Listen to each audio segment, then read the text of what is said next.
many people I'll be getting in here, but I wanted to do a live stream. This is my first time live streaming on YouTube. I wanted to touch on hip hop and its effects on the culture, and also the origins of hip hop. And also, I want to talk about some technology and how too much technology is actually harmful to us. Okay, so I'm gonna jump off into it. Hip hop's inception, the roots of hip hop, was actually to me off the back to the civil rights movement. You know, the civil rights movement had basically ended when hip hop came through, and hip hop at its inception, it was more of a party type of feel, type of party vibes. You know, hip hop, hip it to the hip hop, stuff like that. You know what I mean? It was just like a party scene, party type of vibes. Then after that, I say late 80s, early 90s, hip hop actually hit a conscious stage where everything was being conscious.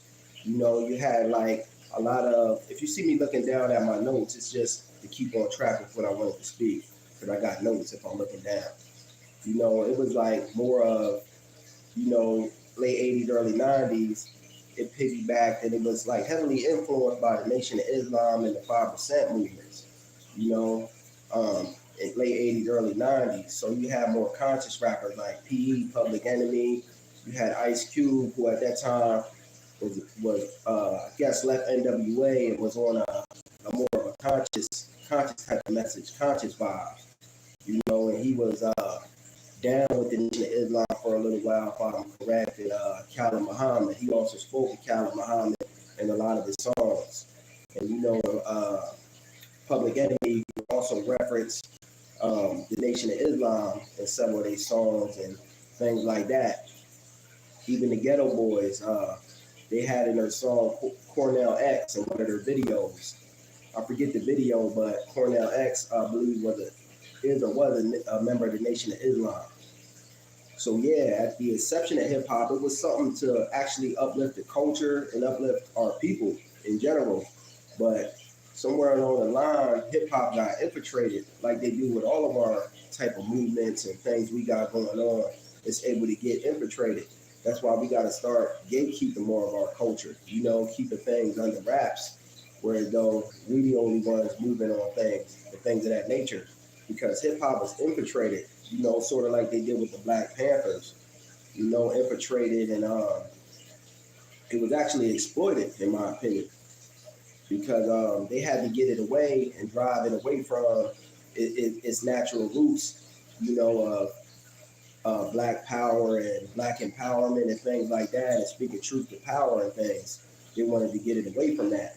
You know, it was too heavily influenced by the 5% of the Nation of Islam, and the Black Panther Party also played a heavy role in the inception of hip hop. You know, and the power that be had to get it away from this. You know, and a lot of these Jewish people started infiltrating and taking over these record labels. And I was like, and I think that they had to, you know, get a certain type of look and feel to it. They had to change the vibration of it. They were like, way too many people's waking up. We can't allow this. You know, we have to basically reroute the course of this thing. So they started turning it into more of, you know, gangster rap and coming through with the gangs and just uplifting that kind of thing, you know? And eventually it took a toll on hip hop to where we are now. You know, all of the music out now is basically lower vibrational music, uh, lower even vibrational for the female. They only promote like females taking men's money, females twerking, and that's just basically the culture now. And as far as the male rappers, it just promotes gangs, drugs, and genocide of your own brother, basically. And that's the way they wanted to route it.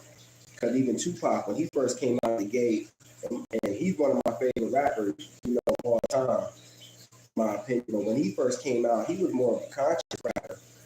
You know, he spoke on black power, black upliftment, and then his message eventually changed in the mid 90s. You know, he got more on a gangster kick and strayed away from his message a little bit. And even Ice Cube was speaking, you know, truth to power and having Khalid Muhammad speaking on him, but then his message changed. They gave him shows. They had to reroute the course of him, so they gave him shows like movie shows. Are we there yet? Funny sitcom. They had to take him off the route of being that revolutionary, and that's the same thing they did with Pop. They just rerouted Pac in the direction of being more of a gangster rapper and got him off the course of his original message. You know, and today the rap culture is just so watered down. They got nobody unique coming with anything unique. It's just basically everybody talking about the same thing: gang, gang, get to the bag. You know, when the young kids see this and they think this is the way to go to actually earn a bag, they have to, gang bang or sell drugs, this, that, and the third to actually to be able to make it in rap. They think you got to have a jail record or something like this, and they think it's cool to actually, do the things that they're hearing about in these rap songs. Now, realizing that half of these rappers don't even do what they're talking about in these rap songs. It's just for entertainment, but words have power, and the words that they putting out carry a certain frequency. And when it gets in the minds of these kids without no proper direction, that are listening to this stuff, they don't know the truth from the fiction. So they're actually going out trying to, live these things that they hear about on these rap songs and things like that. And I think it's lowering the vibration of our people. You got like Caucasian people, they listen to rap, but they don't take it literally. They'll support it and things like that. But, our people coming from where we come from, people of the struggle, they get out there and hear rap and actually want to emulate and do what they see and hear in these videos. And I think it's detrimental to the culture to a certain degree for the rapper to keep putting out these lyrics. Because they ain't doing nothing but being controlled by these Jewish record label owners who ain't even of the culture that want to press their narrative and don't want it to come back to a revolutionary or a conscious standpoint. So they want to just press this gangster facade and things of that nature. But even like gangs, not speaking bad upon anybody in the gang or like that, but I feel gangs were initially started, to unify the black community, to keep out the Caucasian, the white people from coming down on us. But then it turned to more of the message got all twisted up, and it turned into a more hurting your brother type of thing. And that's where they went wrong, harming the community type of thing. I'm not saying every gang, but the majority of our gangs, are detrimental to the community. Well, I'm saying every gang. Yeah, every gang is basically detrimental in a certain way. Even I'm speaking on other cultures, their gangs are detrimental, but I'm not really too much concerned with other cultures. I'm a black man, so I'm speaking on, black issues coming from a black standpoint. They're very detrimental to the community. They stemmed off of a unity, and they had a message, coming out of the civil rights movement. They piggybacked off the Panther struggle, and that message just got all rerouted and rewired and things. But yeah, hip hop at its inception was even something good, just like gangs. But eventually, the message gets rewired through the elite, certain things that they push and control, manipulation. It's a variety of things I feel that plays a part in the way things on the culture are. But I don't feel it's uplifting to especially the young people to hear certain type of songs and stuff like that, because they really get this in their mind that they can go do this, and it changes the frequency of things, because you got to keep in mind words have power, and the thing that you're putting out will basically manifest. You know what I'm saying? And I want to touch on technology next. Technology nowadays, in my opinion, too much technology is actually harmful and detrimental. Because nothing we see, nothing like as far as technology is concerned, nothing that we do nowadays is like really, in secret. Everything we do is being monitored, recorded. You're always on a microscope nowadays dealing with things. Even when you sit in your house and you got your phone on you. I heard something, I forget where I heard it at, but your phone actually basically have like a receptor on it that transmit stuff to the TV. So if you're talking about a pair of sneakers in your house, your phone will actually transmit that to the TV, and you'll hear a TV ad, playing the sneaker, showing the sneaker actually that you were just talking about, or that particular outfit you were talking about.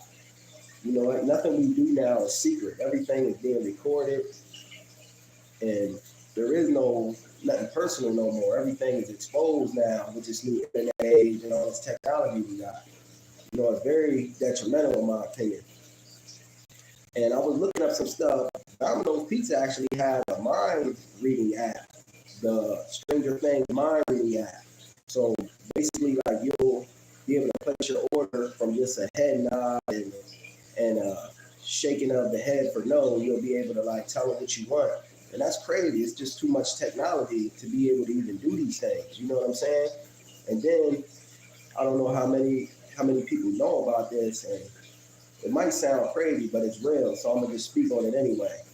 As far as like with your phone, sometimes you'll be thinking about something like ordering a pizza, this, that, and the third, and the phone will actually, intercepted that thought, and then you look at your phone on Google, or you'll go to YouTube and you'll see an ad placement for the thing you were just thinking about. It's not by coincidence. It's all by design. And that's crazy that they're able to do that. Like, you could try it for yourself. Just go on there, think about something that you were thinking about as far as like going out to eat or something you want to buy, and then you'll see ad placement for it, without even saying nothing. These phones and this technology is just super crazy. Nothing is done in the dark anymore. Everything is exposed and in the light, Then they put these 5G towers everywhere. Everywhere I look around my little city and where I'm from, you see them on like every corner and things like that. And every little area you go to, you see these 5G towers. And that has to be playing a part on something with our health, them just putting all this up. In my opinion, too much technology is bad. I just wanted to tap in with the people and do a little live stream. Like and subscribe. Peace.